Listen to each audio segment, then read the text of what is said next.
Skont l-aħħar ċifri maħruġa mill-Uffiċċju Nazzjonali tal-Istatistika fl-2022, 3100 persuna użaw is-servizzi disponibbli għal dawk imġarbin mill-vjolenza domestika. Għalkemm meta kkomparat mas-sena ta' qabel, il-persuni li qegħdin jużaw is-servizz ta' din ix-xorta naqsu b'5.9%. Meta mqabbel mal-2020, l-għadd ta' persuni li kienu qegħdin jagħmlu użu mis-servizz ta' għajnuna rigward il-vjolenza domestika żdied b'6.2%. Minn 2919 għal 3100.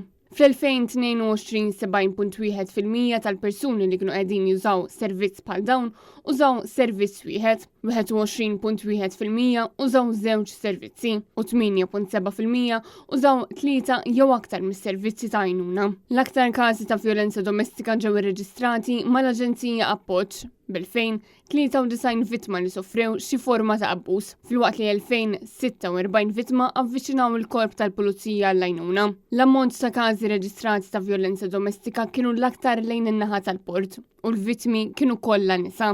It-tema tal-vjolenza domestika qed tingħata ferm aktar importanza fl-aħħar xhur wara l-polemika enormi li nqalat partikolarment bil-każ ta' Bernice Kassar, fejn kien konfermat li l-istituzzjonijiet f'pajjiżna fallew kompletament milli jipprevenu dan id-delitt.